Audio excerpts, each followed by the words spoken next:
Sketching के lesson डालते वक्त मैं हमेशा यही बोलता हूँ कि स्केचिंग एक फास्ट प्रोसेस है जहाँ पे हम क्विकली जो सब्जेक्ट है उसके फील को कैप्चर करते हैं, क्विकली चीज़ों को ड्रॉ करते हैं। और मैंने मोस्टली हर एक वीडियो में ये चीज़ करके भी दिखाई है। लेकिन स्केचिंग केवल क्विकली चीज़ों को कैप्चर करना नहीं है।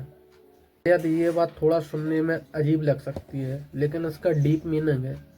जब आप क्विकली चीज़ों को कैप्चर करने के पीछे पड़ जाते हो कि हाँ मुझे तो सर ने बोला है, या जो भी आप मुझे बोलते हो भैया सर जो कुछ भी, तो मैंने अगर आपको बोला कि शॉर्ट टाइम में आपको चीज़ों को कैप्चर करना है, तो वह शॉर्ट टाइम आपकी स्किल लेवल के अकॉर्डिंग होगा, ना कि मेरी स्किल लेवल के।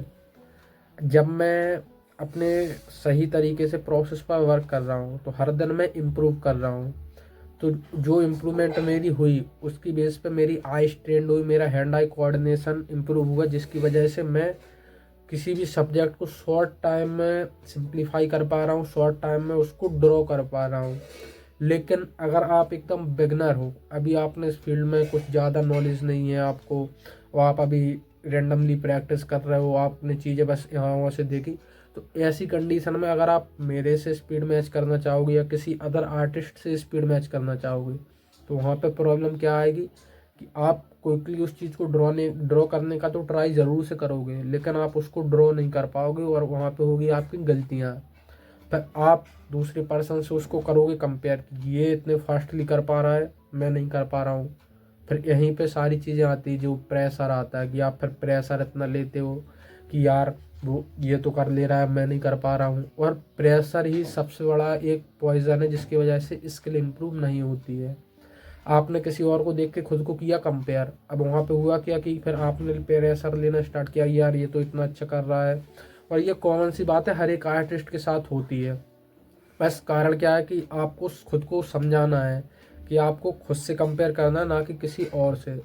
जब आपने कंपेयर किया फिर आपके अंदर प्रेशर आया, तो वहाँ पे आप प्रैक्टिस को मिस करते हो कि हाँ ठीक है कि मैंने अगर इतना अच्छा नहीं बनाया, तो जब मेरा इतना अच्छा बनने लगेगा मैं तो तभी ड्रॉ करूँगा।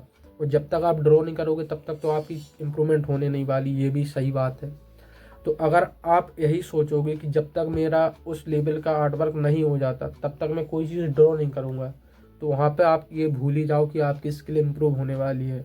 सुनने में भले ही थोड़ा कड़वा सच है, लेकिन ये आपको समझना ज़रूरी है। अगर आप ये अभी नहीं समझे तो आगे भी यही गलतियाँ होती जाएंगी। फिर आप बोलोगे कि यार इतने टाइम से तो हम सीख ही रहे हैं, लेकिन फिर भी कुछ नहीं दिख रहा है इम्प्रूवमेंट। तो इसका सबसे बड़ा कारण है कि एक तो सही तरीके से वर्क ना करना। जब आप सही तरीके से, मान लीजिए एक पर्सन है जिसको क्रिकेटर बनना है, तो ऐसा थोड़ी कि वह दिन भर बॉलिंग करता है या बैटिंग करता है, उसको फील्डिंग भी करनी पड़ती है, उसको अपनी हेल्थ का मेंटेनेंस भी रखना पड़ता है, दौड़ना भी पड़ता है, डाइट को भी मेंटेन करना पड़ता है, ताकि वह स्वस्थ रहे, सही रहे, फिट रहे और अपनी बेस्ट परफॉर्मेंस दे पाए। अब नहीं मुझे तो ड्रॉ करना है, मुझे तो पोर्ट्रेट ड्रॉ करने हैं, मुझे तो फिगर्स ड्रॉ करने हैं, बाकी उसके पीछे की क्या स्टोरी है, क्या उसकी बिहाइंड द स्टोरी, क्या उसकी प्रोसेस है, हमें उससे भाई कुछ मतलब नहीं। हम तो अपने मन से सारी चीज़ें करेंगे। अगर इस माइंड सेट से आप आगे बढ़ना चाहते हो तो वही है कि आप बस एक ही जगह पे बने मतलब रहोगे, और आगे बढ़ने की आपको लगेगा कि मैं बढ़ रहा हूँ, लेकिन आप आगे नहीं बढ़ोगे। और आज के इस वीडियो में हम स्केचिंग को थोड़ा डीपली समझेंगे, इस प्रोसेस को समझेंगे कि हम लॉन्ग टाइम में भी जो स्केचिंग है उसको करते हैं। टाइम हम अपने अकॉर्डिंग डिसाइड करते हैं कि मुझे इस स्केच को कितना टाइम देना है।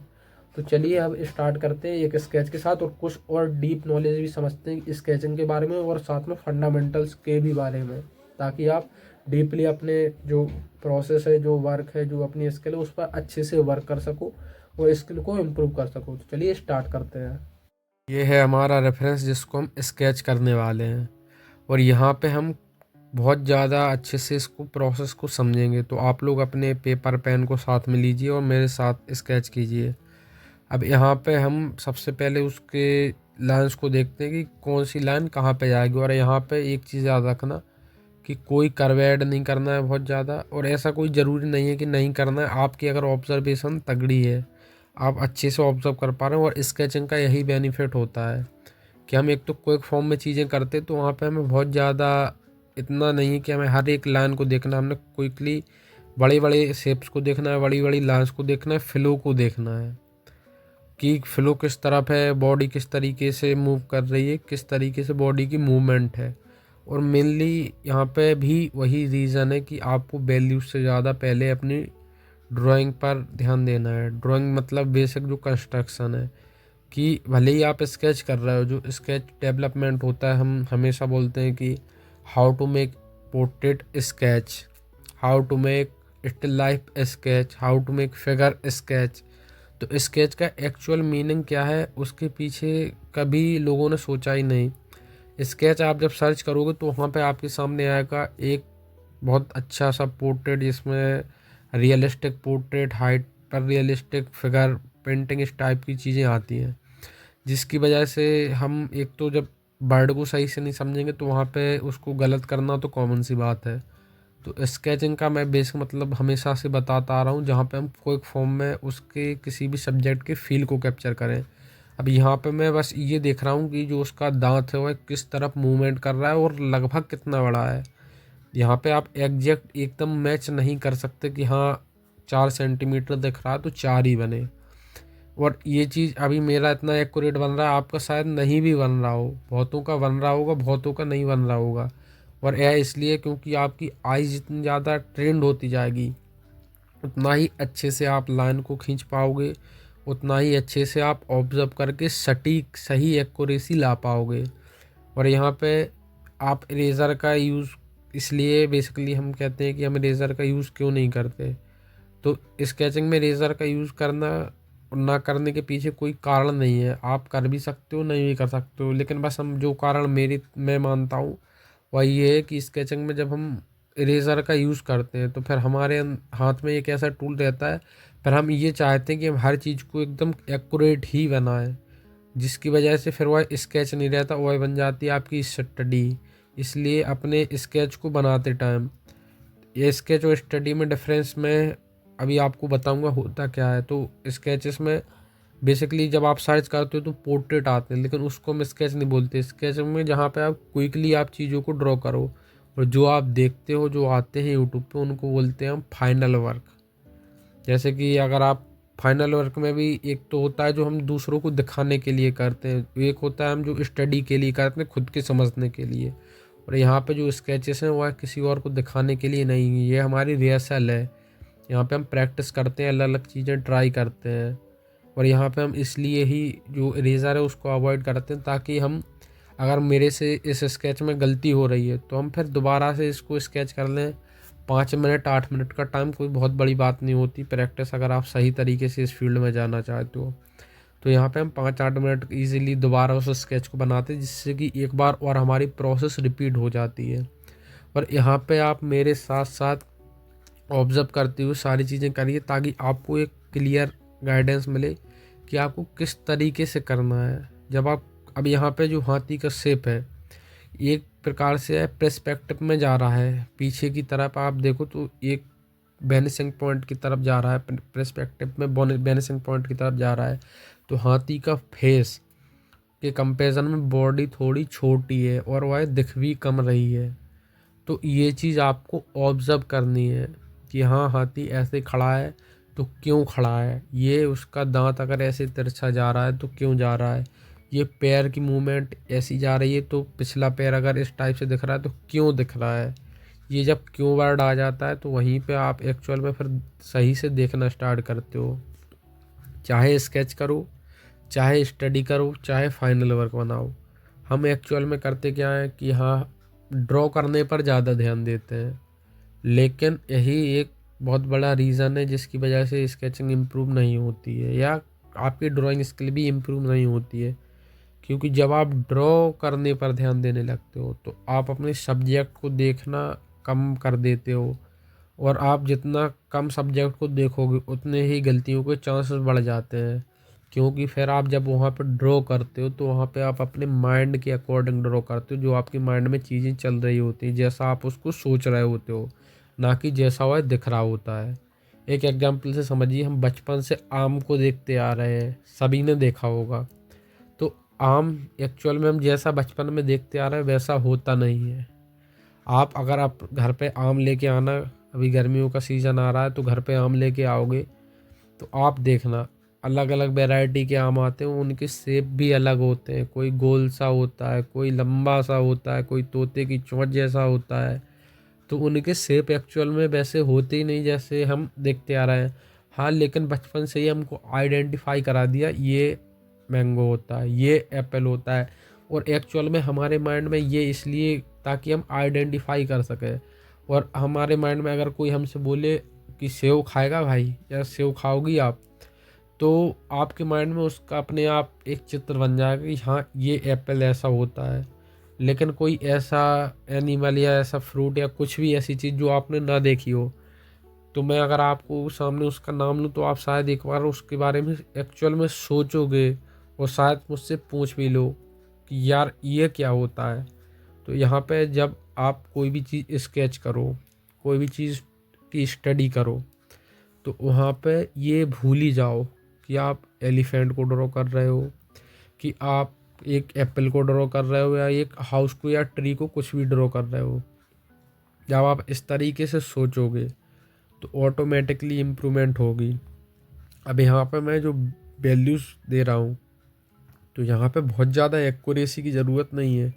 आपको ये देखना है कहाँ पे डार्क है, कहाँ पे लाइट है, और 2 से 3 वैल्यूज़ ज़्यादा से ज़्यादा। एक तो देखिए हमारा पेपर वाइट हो गया, जो हम लाइट बहुत ज़्यादा लाइट एरियाज़ के लिए, इसको हम बोलते हैं 4 वैल्यू। इसको 4 वैल्यू प्लेन बोलते हैं, जिसमें हम 4 वैल्यूज़ का यूज़ करके ही अपने आर्ट वर्क को कंप्लीट करते हैं।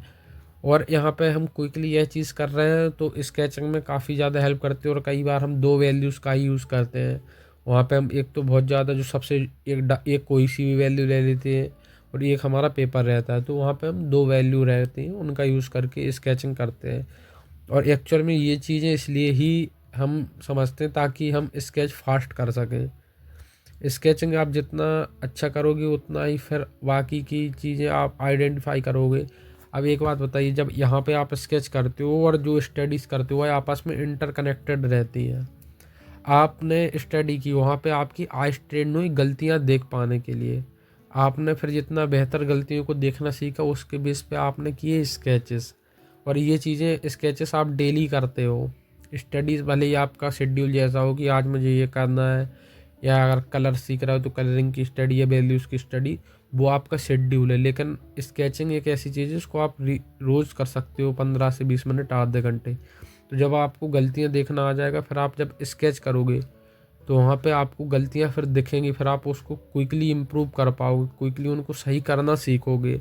और फिर जो आप स्केचिंग में यहाँ पे क्विकली चीज़ों को सिंप्लीफाई करना, क्विकली उनके फील को समझना, क्विकली शेप्स को समझना, ऑब्जर्व करना, ये जो आपकी स्किल यहाँ पे क्विकनेस इम्प्रूव होगी, वह क्विकनेस आपकी फाइनल वर्क्स में, स्टडीज़ में भी दिखेगी।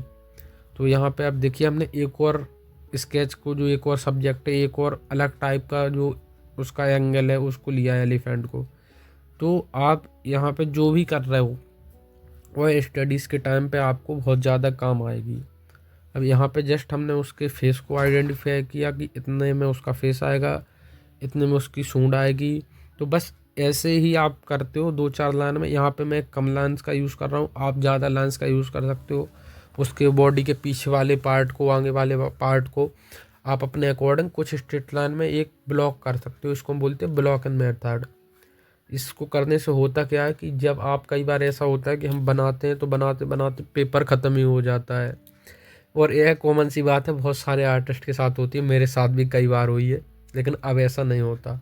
तो जब आप ब्लॉक एंड मेथड करते हो तो वहाँ पे आप फिर एक पर्टिकुलर स्पेस दे देते हो कि हाँ मेरा सब्जेक्ट अब इस स्पेस में आएगा। उसके बारे में भी मैंने ऑलरेडी वीडियोस डाल रखे हैं, तो उनको आप चैनल पे जाके यहाँ पे देख सकते हो। तो इससे होता क्या कि फिर आपका जो स्पेस है वो क्लियर हो गया कि इस सब्जेक्ट का इसी इतने स्पेस में आएगा।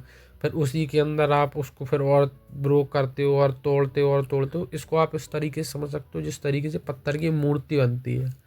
तो एक चौकोर या गोल या जैसा भी स्टोन है, उसको धीरे धीरे तराशा जाता है।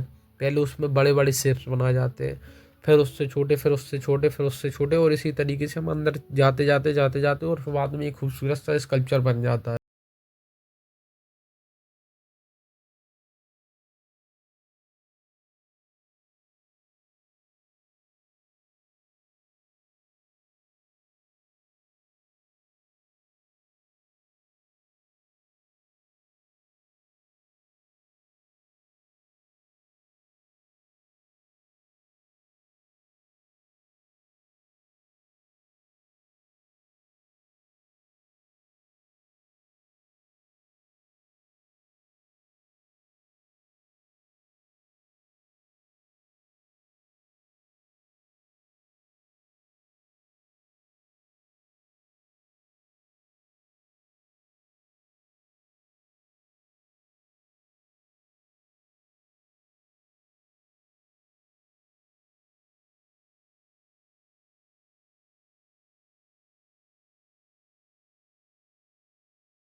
यही यहाँ पे है कि आप जितना बेहतर प्रैक्टिस करोगे, जितनी आपकी स्किल, ऑब्जर्वेशन स्किल, आपकी ड्राइंग स्किल, आपकी आई जितनी ज़्यादा ट्रेंड होती जाएगी, उतना ही फास्ट आपकी स्पीड होगी, क्योंकि आप वहाँ पे फिर इजीली जज करना सीख जाओगे फास्टली। तो यहाँ पे अभी आपको स्पीड मैच नहीं करनी है। यहाँ पे मैं 8 से 10 मिनट में स्केच बना रहा हूँ। आपको ज़्यादा भी टाइम लग रहा है तो ज़्यादा टाइम में बनाइए, बस ऑब्ज़र्व कीजिए। और एक और चीज़ जो कि रेफरेंस से रिलेटेड है, यहाँ पे मैं एलिफेंट को अलग अलग पोजेस में यूज़ कर रहा हूँ, अलग अलग फ़ोटोज़ को यूज़ कर रहा हूँ। तो अगर आप अभी एकदम बहुत ज़्यादा बिगिनर हो तो इस टाइप के शेप्स को, इस टाइप के रेफरेंसेस को अभी आप अवॉइड कर सकते हो।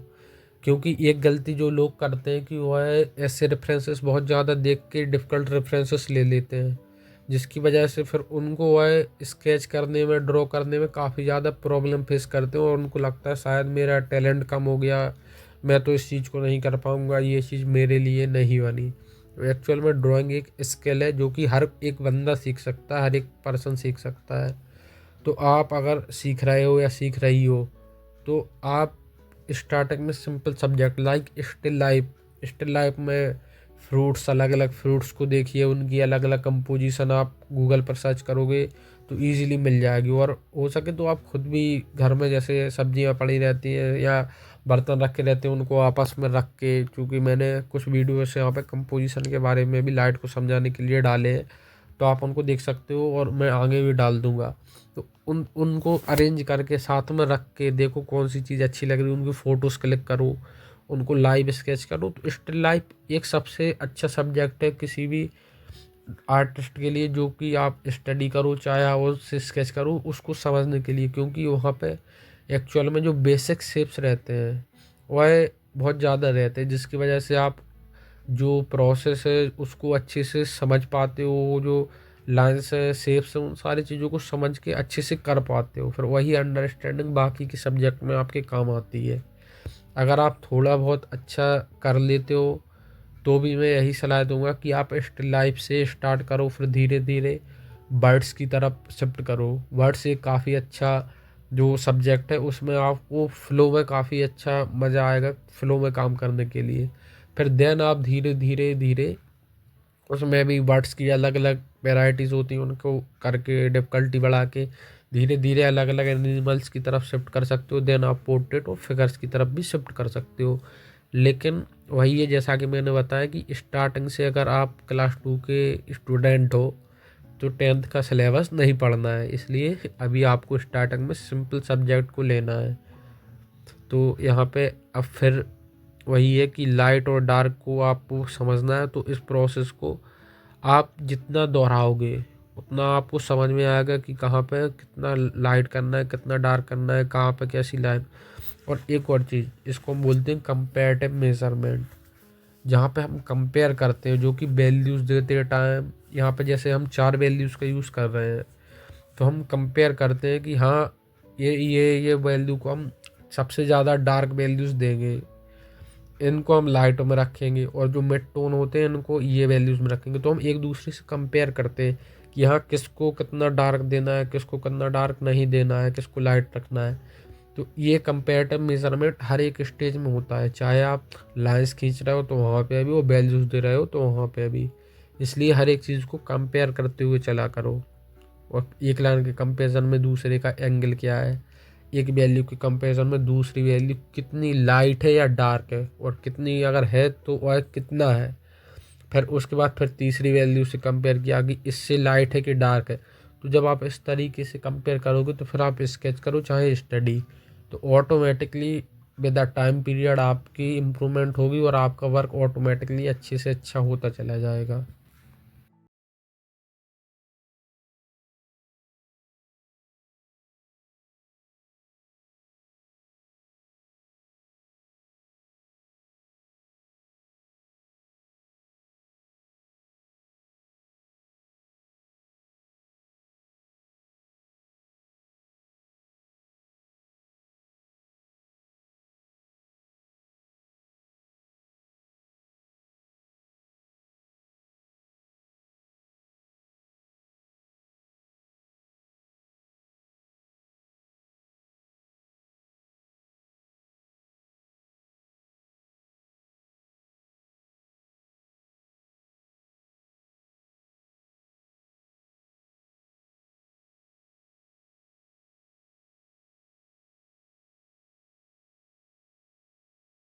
करते हो तो वहाँ पे आप प्रेशर को हैंडल करना सीखते हो कि आपको कितना प्रेशर दे के एक ही टूल को चलाना है। यहाँ पे मैंने अलग अलग पेंसिल का नहीं यूज़ किया है, यहाँ पे केवल सिंगल पेंसिल का यूज़ करके ही मैं सारी वैल्यूज़ दे रहा हूँ। और जब आप इस तरीके से वैल्यूज़ को देते हो, हैचिंग करते हो, तो वहाँ पे आप फिर जब आप फाइनल वैक्स बनाते हो तो वहाँ पे भी आप अपने टूल के प्रेशर को मेंटेन कर पाते हो कि हाँ आपको कितने प्रेशर के साथ किसी टूल को चलाना है। फिर वही चीज़ आप फिर वहाँ पे फास्टली वर्क कर पाते हो, क्योंकि फिर वहाँ पे आप डार्क पेंसिल को लाइट भी चला पाते हो, डार्क भी चला पाते हो, जिसकी वजह से आपको बार बार पेंसिल्स को या जो भी आप टूल यूज़ कर रहे हो उसको शिफ्ट नहीं करना पड़ता, जो कि एक बेनिफिट रहता है। यहाँ पे आप जिस तरीके से एक ही सिंगल टूल का यूज़ करके जब आप वैल्यूज़ को देते हो और लाइंस को खींचते हो, लाइंस को खींचना, लाइट रखना, डार्क रखना, और जहाँ पे जो यहाँ पे अब जो एरिया थोड़ी डार्क साइड में है उनको मैं थोड़ा और डार्क कर रहा हूँ ताकि लाइन इजीली विजिबल हो कि हाँ यहाँ पे एक लाइन है जो उसको डिवाइड करे दो पार्ट्स को। अब जैसे कि यहाँ पे थोड़ा मुझे और लग रहा है कि और मैं वैल्यू थोड़ा ऐड कर सकता हूँ, और यहाँ पे एकदम बहुत ज़्यादा एक्यूरेसी की, जैसे कि मैं ऑलरेडी बता चुका हूँ, ज़रूरत नहीं है। यहाँ पे बस फील कैप्चर होना चाहिए। ये सरफेस है, ये थोड़ा और ज़्यादा डिफ़िकल्ट मैंने लिया है ताकि मैं इसके फील को अच्छे से समझ सकूं। अब यहाँ पे हमने एक स्ट्रेट लाइन, और जो फर्स्ट लाइन होती है एक्चुअल में वही डिसाइड करती है कि आपकी नेक्स्ट लाइन कितनी बड़ी होगी या कितनी छोटी होगी और क्या उसका एंगल रहेगा। ये इसलिए क्योंकि अगर मान लीजिए मैंने कोई लाइन खींची, वह सब्जेक्ट में अगर वह 4 सेंटीमीटर की है, लेकिन मैंने अपने पेपर पे 8 सेंटीमीटर की खींची उस लाइन को, यानी कि उससे दुगनी बड़ी खींची। तो अगर उसमें दूसरी लाइन अगर 4 सेंटीमीटर वाले रेफरेंस में अगर दूसरी लाइन 6 सेंटीमीटर की है, तो यहाँ पे ऑटोमेटिकली 8 सेंटीमीटर की लाइन के अकॉर्डिंग वो 12 सेंटीमीटर की होगी, मतलब उससे भी डबल होगी। यानी कि हमें अब सारी लाइन्स को डबल बनाना है, दुगना बड़ा बनाना है। तो एक्चुअल में आप जो देख रहे हो उसमें आपने देखा, ऑब्ज़र्व किया, फिर आपने एक फ़र्स्ट लाइन खींची, उस फर्स्ट लाइन से कंपेयर करके आपको ऑब्ज़र्व करके अपने सब्जेक्ट को ड्रॉ करना है। तो स्केच में आप फ़ोन का यूज़ कर रहे हो, वैसे तो फ़ोन का यूज़ करना नहीं चाहिए, क्योंकि फ़ोन में क्या होता है हम बार बार उसको जूम करते हैं। तो जब आप जूम करते हो तो वहाँ पे आपके प्रपोर्शंस, मतलब जो उसकी हाइट विड्थ है वह बार बार चेंज होती है, जिसकी वजह से आपके स्केच ख़राब बनते हैं, उनमें गलतियाँ होती हैं। और एक और चीज़ कि जब आप फ़ोन को किसी स्टैंड पर या कहीं भी लगाते हो या रखते हो, तो उसको अगर आप हल्का सा ही मूव कर दो तो पूरे एंगल्स एक साथ मूव हो जाते हैं, जिसकी वजह से जो प्रोपोर्शनल मिस्टेक्स, जैसा कि आपने जूम करने पे जो प्रोपोर्शनल मिस्टेक्स होती हैं, कुछ वैसी ही मिस्टेक्स यहाँ पे भी होती हैं। और फ़ोन में जो मान लीजिए रेफरेंस बहुत छोटे रहते हैं, तो उनको आपको कैसे ड्रॉ करना है, आपको जब बड़े में ड्रॉ करते हो तो उनको इसी तरीके से कंपेयर करके आप ड्रॉ करते हो। लेकिन फ़ोन का यूज़ प्रोपोर्शंस में बहुत ज़्यादा मिस्टेक लाता है, इसलिए आप इसकी जगह पे स्टार्टिंग में प्रिंट आउट्स का यूज़ कर सकते हो। प्रिंट आउट्स को एक आप दीवार पे या किसी क्लिपबोर्ड पे लगा सकते हो, उसको लगा के उसके साइड में एक पेपर को चिपका के, ताकि दोनों चीज़ें आपकी बराबर लेवल पे रहें। फिर आप उससे उस पर ड्रॉ कीजिए, तो वहाँ पे होगा क्या कि अगर आप अपने जो क्लिपबोर्ड है उसको मूव करते हो तो पूरा पेपर साथ में मूव होगा, जिसकी वजह से आपको एंगल्स वैसे ही दिखते रहेंगे, चाहे आप उसको सीधा रख लो चाहे उल्टा रख दो। और आप एक तो, और दूसरा बेनिफिट ये रहता है कि जब आप फ़ोन का यूज़ करते हो तो उस पे आइस पे बहुत ज़्यादा लोड पड़ता है। आइस उससे ज़्यादा आप काफ़ी लंबे टाइम तक जब फ़ोन का यूज़ करते हो तो आइस वीक होने लगती है, तो वहाँ पे आप इस चीज़ को एक एज अ हेल्थ बेनिफिट के तौर पर भी यूज़ कर सकते हो कि प्रिंट आउट का यूज़ आपको आपकी आइस को ख़राब होने से बचाता है, क्योंकि हम इतना बहुत ज़्यादा जब आइस का काम करते हैं तो वहाँ पे स्किन से जो रेज आती हैं वो काफ़ी ज़्यादा डिफेक्ट करती हैं आँखों को। तो ये सारी चीज़ें तो आपको देखनी है। अब यहाँ पे अब हम फिर से कुछ लाइन्स को देख रहे हैं कि हाँ यहाँ पे ये लाइन यहाँ पे आई या ये लाइन यहाँ पे आई, और जहाँ पे मुझे लग रहा है कि इसको थोड़ा डार्क करना चाहिए तो उसको हम डार्क कर रहे हैं। तो ये यहाँ पे अब जो पैर है, जो पीछे का पैर है, जो आगे के पैर है, वह आगे के पैर के कंपैरिजन में पीछे के पैर उतने ज़्यादा साफ दिख ही नहीं रहे हैं।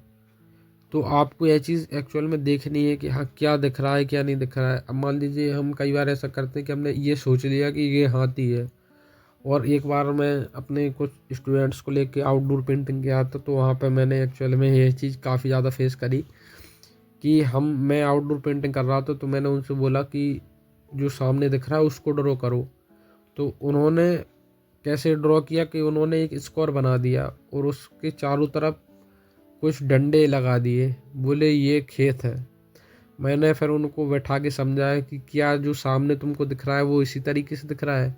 मैंने कहा हॉरिजन लाइन कहाँ गई जहाँ पे धरती और आकाश मिल रहे हैं। बोले पता नहीं। तो थोड़ा तो हंसी आई, लेकिन ठीक है। तो ऐसी गलती आपको नहीं करनी है कि हाँ हाथी उसके 4 पैर होते हैं तो हम देख के हाँ भाई चारों दिख रहे हैं या नहीं दिख रहे हैं, तो आपको इस टाइप की गलती नहीं करनी है। यहाँ पे आपको पहले देखना है कि, और जो अभी मैं एडिशनली चीज़ें ऐड कर रहा हूँ, अगर आप उनको नहीं करना चाहें तो कोई बात नहीं, आप बस उसको शेप को देखिए कि हाँ कान है तो वह कान जैसा लगना चाहिए, और अगर पैर है तो वह कैसा जा रहा है। जैसे कि जो आगे वाला पैर है वह कुछ इस तरीके से जैसे कि हाथी दौड़ रहा हो, तो उसका एक मूवमेंट फील हो रहा है कि वह चल रहा है या दौड़ रहा है, तो उस चीज़ को देखना चाहिए। अब यहाँ पे कान है तो वहाँ पे थोड़ी लाइटनेस और डार्कनेस कैसी है उस चीज़ को देखना है। और यहाँ पे हैचिंग कर रहा हूँ मैं, तो हैचिंग भी 2 टाइप की होती है। एक तो होती है एक ही डायरेक्शन में, जो कि अभी मैं कर रहा हूँ। वहाँ पे मैं अलग अलग डायरेक्शन में तो कर रहा हूँ, लेकिन एक जगह पे मैं एक ही डायरेक्शन में यूज़ कर रहा हूँ। और वहीं इसमें और ज़्यादा डार्कनेस ऐड करने के लिए, लेयरिंग देने के लिए हम इसमें क्रॉस हैचिंग करते हैं, जिसमें हम एक लाइन एक डायरेक्शन में हैचिंग के ऊपर दोबारा से दूसरी डायरेक्शन में हैचिंग करते हैं, जो कि क्रॉस हैचिंग कहलाती है। उसमें क्या रहता है कि हम ज़्यादा डार्कनेस अचीव कर पाते हैं, और हैचिंग में शेडिंग के कंपैरिजन में टाइम भी कम लगता है, इसलिए स्केचिंग में मोस्टली हम हैचिंग ही करते हैं। और यहाँ पे आप जितनी ज़्यादा लेयरिंग दोगे, जितना ज़्यादा लेयर्स दोगे, उतना ही ज़्यादा उसमें डार्कनेस होगी। और साथ में आप लेयर्स किस तरीके से दे रहे हो, उसमें भी प्रेशर हैंडलिंग बहुत ज़्यादा मैटर करती है। मान लीजिए कि कोई ऐसा शेड है, मुझे बहुत ज़्यादा डार्कनेस नहीं चाहिए, लेकिन उसको मैंने क्रॉस हैचिंग यूज़ करके उसको करना है, तो हम वहाँ पे फिर लाइट प्रेशर के साथ अपने टूल को मूव करते हैं। तो ये सारी टूल को किस तरीके से मूव करना है, किस तरीके से फ्लो के साथ वर्क करना है, ये डिसाइड आपको करना है। यहाँ पे मैं आपको बता रहा हूँ, समझा रहा हूँ, लेकिन कहाँ पे कैसे यूज़ करना है ये चीज़ प्रैक्टिस के साथ आएगी, और ये डिसाइड किस तरीके से करना है ये भी प्रैक्टिस के साथ ही आएगा। तो जितना अच्छे से आप प्रैक्टिस करोगे, जितना अच्छे से समझोगे सब्जेक्ट को, और एक कोई चीज़ की जो कि मोस्टली लोग अवॉइड करते हैं कि वह स्केच करते हैं। हाँ मैंने, आपने बोला या मुझे अपनी प्रैक्टिस रूटीन में करना है तो मैंने बस कर लिया, रख दिया, 2 स्केचेस किए रख लिए। ऐसा नहीं करना है। भले ही स्केच एक करो, लेकिन इतना पावर के साथ करो, इतना फोकस के साथ करो। हाँ उसमें गलतियाँ हो रही हैं तो आपको दिख जानी चाहिए कि हाँ स्केच ख़त्म हुआ और आपने आइडेंटिफाई कर लिया कि इस पोर्शन में मेरी गलती हो गई। तो वो चीज़ आपके अंदर खुद से आएगी, टाइम के साथ आएगी, लेकिन आपको उसके लिए वर्क करना पड़ेगा।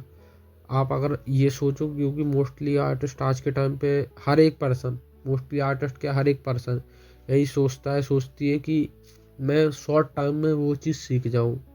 तो ये प्रोसेस, ये जर्नी एक पेड़ की तरह है, इसमें आप जितना ज़्यादा उसको खाद पानी देते रहोगे और लॉन्ग टर्म में उतना ही अच्छा आपको रिजल्ट मिलेगा। अगर आप एक छोटे से पेड़ से ये आप आशा लगाए बैठे हो कि बहुत अच्छा आपको अभी फल देने वाला है, तो ऐसा नहीं होने वाला है। इसलिए प्रैक्टिस पर ध्यान दो और फोकस के साथ प्रैक्टिस करो, और अपनी गलतियों को ढूंढो, क्योंकि आप गलतियाँ जितना अच्छे से ढूंढोगे उतना ही बेहतर आप उनको सुधार पाओगे और उतना ही बेहतर आपको रिजल्ट्स मिलेंगे।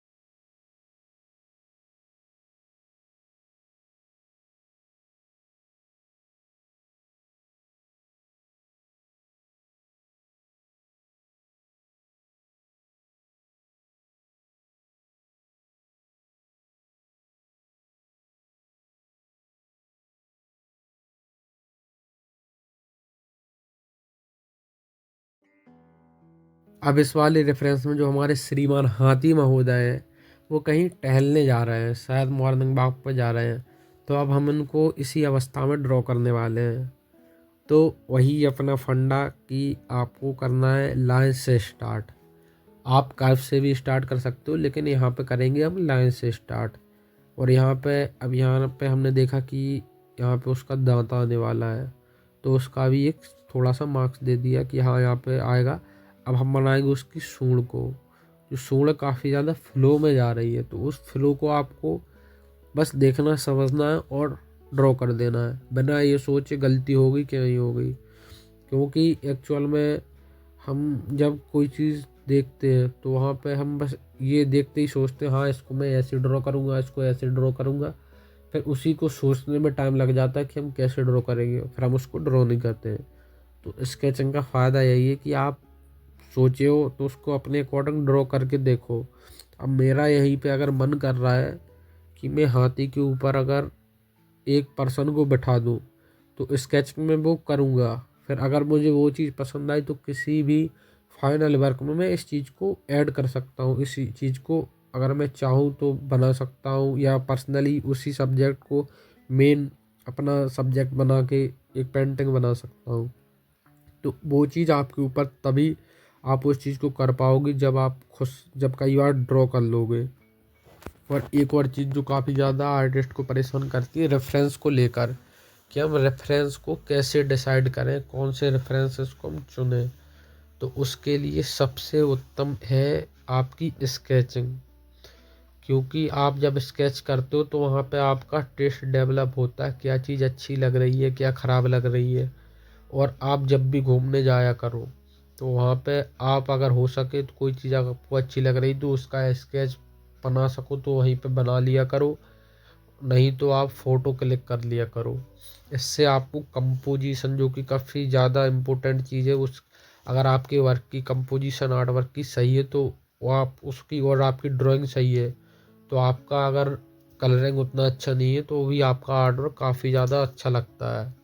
तो कंपोजिशन मतलब कि कहाँ पे कौन सी चीज़ अच्छी लग रही है। आपने मान लीजिए कहीं गए, उसमें आपको कुछ चीज़ें अच्छी लगी किसी सीन में, तो आपने उसका फ़ोटो क्लिक किया, लेकिन आप घर आए आपने स्केच किया, उसमें कुछ चीज़ें आपको लगी कुछ जो नहीं होनी चाहिए, तो स्केचिंग में आप उसको कम कर सकते हो। तो वहाँ पे फिर आपने देखा कम करके कि हाँ ये चीज़ अच्छी नहीं लग रही, तो आप उसको हटा के अगर आपको फिर सही लग रहा है या नहीं लग रहा है, तो वहाँ पे आप अलग अलग कंपोजिशंस को भी ड्रॉ करके देख सकते हो। फिर यहाँ पे एक तो आपको कंपोजिशन भी समझ में आ रही है, दूसरा आपके पास रेफरेंस आ रहे हैं, तो आप रेफरेंसेस फिर खुद से डिसाइड कर पाते हो। और विद द टाइम आपका टेस्ट भी डेवलप होता है कि कौन सी पिक्चर लेनी चाहिए, कौन सी नहीं लेनी चाहिए। और हालांकि रेफरेंसेस के लिए भी मैंने वीडियो डाल रखे हैं कि किस टाइप के रेफरेंसेस लेने चाहिए।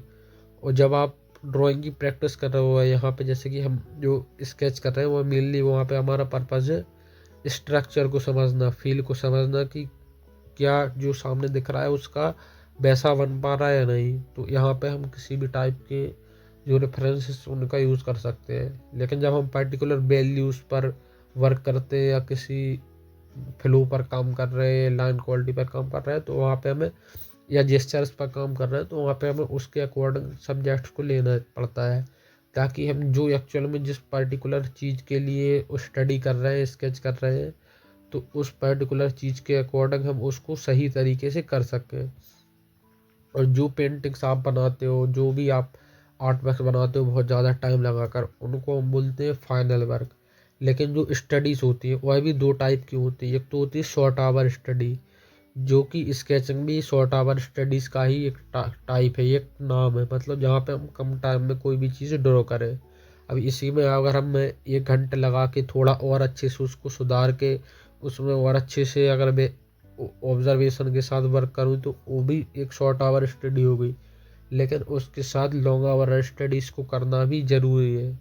लॉन्ग आवर स्टडीज़ में आप 4 से 5 घंटे तक केवल स्ट्रक्चर को समझने में, उसको स्ट्रक्चर को ड्रॉ करने पर टाइम देते हो, जहाँ पे आप हर एक छोटी से छोटी गलती को भी बार बार मिटा के सही करते हो। आप बार बार देखते हो, छोटी से छोटी गलती भी अगर आपको दिखती तो आप उसको भी दोबारा से मिटा के करेक्ट करते हो। तो आप जब इस तरीके से देखते हो तो एक्चुअल में जो आर्ट का सब्जेक्ट है वह देखने के ऊपर, ना कि ड्रॉ करने के ऊपर। अगर आप देखना सीख गए तो आप ड्रॉ करना ऑटोमेटिकली आपका बेहतर हो जाएगा। एक मास्टर आर्टिस्ट और एक नॉर्मल आर्टिस्ट में बस यही फ़र्क होता है कि जो मास्टर आर्टिस्ट है वो फंडामेंटली स्ट्रॉन्ग हो गए, काफ़ी ज़्यादा उस पर वर्क किया है, जिसकी वजह से उनकी आइस ट्रेंड हो गई है, तो वो अपने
होती है।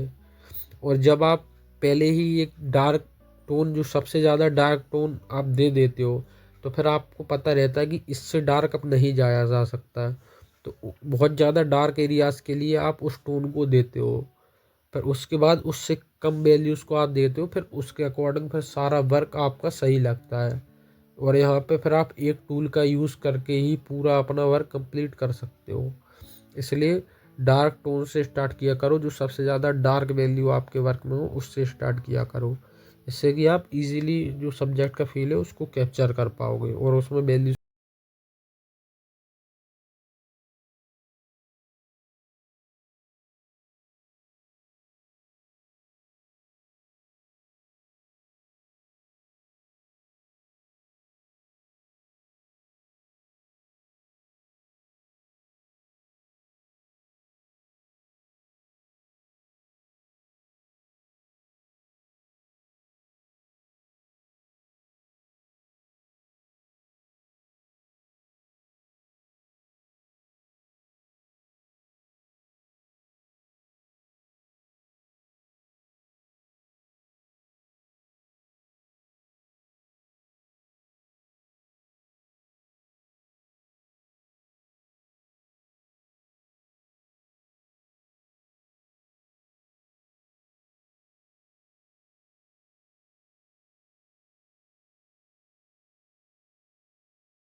और आई होप कि आपको सारी चीज़ें समझ में आ गई होंगी, तो उन पर अच्छे से वर्क करना, और अगर नहीं आई है समझ में तो वीडियो को 1 से 2 बार देखना, क्योंकि जब मैंने इन चीज़ों को सीखना समझना स्टार्ट किया था, तो यहाँ पे मैंने जो भी पॉइंट्स बताए, आर्ट में थोड़ा उससे ज़्यादा पॉइंट्स भी सीखने पड़ते हैं, लेकिन जब मैं आपको कोई चीज़ सिखा रहा हूँ तो वहाँ पे मैं आपको इन्फॉर्मेशन दे रहा हूँ, उसको नॉलेज में कैसे कन्वर्ट करना है।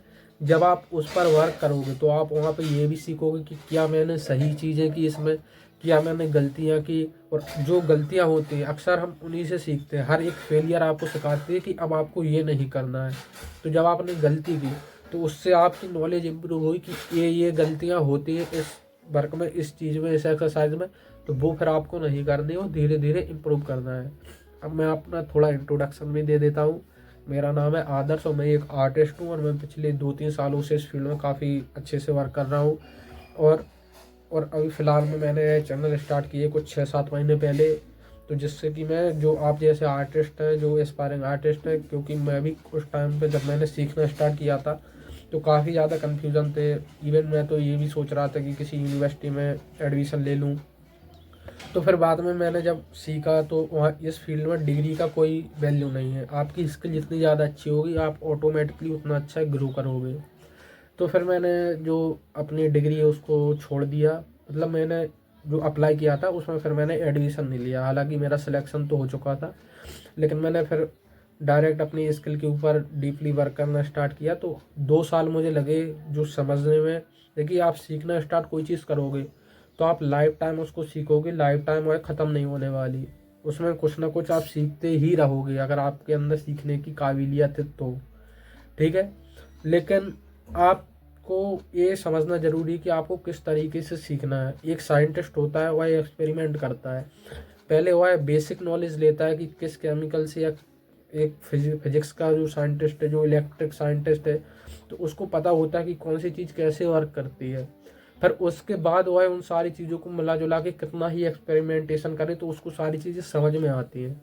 तो मुझे एग्जैक्ट 2 साल लगे ये समझने में, और काफ़ी ज़्यादा मैं उन 2 सालों में इम्प्रूव भी किया कि हमें किन किन चीज़ों पर वर्क करने की ज़रूरत है और कैसे उन पर वर्क करना है, कैसे क्या गलतियाँ होती हैं, कैसे इम्प्रूव होता है। तो जो मैंने इन्फॉर्मेशन ली उसको उस पर वर्क मैंने किया तो उसमें मुझे 2 साल लगे, तब वो जाके नॉलेज में डेवलप हुई। अब वही नॉलेज मैं आपको शेयर कर रहा हूँ ताकि आप मेरी नॉलेज को एज इन्फॉर्मेशन लेके उस पर वर्क करो, ताकि आप और ज़्यादा अच्छे लेवल पर इम्प्रूव करो। अगर आप ये सोचते हो कि आपको खुद से सारी चीज़ें सीखनी है, आप सेल्फ टॉट आर्टिस्ट बनना चाहते हो, तो सेल्फ टॉट जैसा कुछ होता ही नहीं लाइफ में। आप अगर बचपन से ही कोई चीज़ सीखना स्टार्ट करते हो तो वहाँ पे भी आप कॉपी करते हो किसी और से। अल्फ़ाबेट आप खुद नहीं बना सकते, जो डिजिट्स होते हैं आप खुद नहीं बना सकते हो, पहले से डिसाइड है, उसी को पढ़ पढ़ के आप फिर आगे ग्रो करते हो। और ऐसा क्यों है, जब आप किसी और की किताब पढ़ते हो तो उसमें क्या है कि आप उस व्यक्ति के एक्सपीरियंस को पढ़ते हो। अब ऐसा नहीं कि आप 40 साल बिता के अपने जीवन का वही एक्सपीरियंस लो जो ऑलरेडी किसी व्यक्ति ने पहले से दे रखा है। तो अच्छे अच्छे जो एजुकेटर हैं उनको सुनिए, सही नॉलेज लीजिए और उस पर वर्क करना स्टार्ट कीजिए, ताकि आप उस इन्फॉर्मेशन को नॉलेज में अपने अकॉर्डिंग समझो और उसको फिर दोबारा से इम्प्लीमेंट करो और उस पर अच्छे से एक्सपेरिमेंटेशन करो। और जो भी अभी मैंने यहाँ पे जो कुछ भी बताया है आपको, जो स्केचिंग के बारे में, फंडामेंटल्स के बारे में, उस पर डीपली उसको समझना, 1 से 2 बार समझना और उस पर वर्क करना। जब तक आप वर्क नहीं करोगे, और ये भूल जाना कि मेरी गलतियाँ हो रही हैं। बस जब आप प्रैक्टिस करने बैठो तो ये सोच के बैठना कि हाँ, मेरे को तो गलत ही बनाना है, मेरे से जैसा बनेगा बनाना है, बस मुझे बनाना है और जो प्रोसेस है उसको फॉलो करते हुए बनाना है। बस यही एक माइंडसेट आपको ऑटोमेटिकली इम्प्रूवमेंट कराता जाएगा और आप एक लेवल पर, अच्छे लेवल पर इम्प्रूव कर जाओगे। इसलिए आप सारी चीज़ों को सुनना, समझना और वर्क करना, और आने वाले वीडियोस के लिए इस चैनल से कनेक्टेड रहिएगा क्योंकि मैं ऐसे ही और भी वीडियोस लाने वाला हूँ। तो अब मिलते हैं नेक्स्ट वीडियो में, तब तक के लिए अच्छे से प्रैक्टिस करना।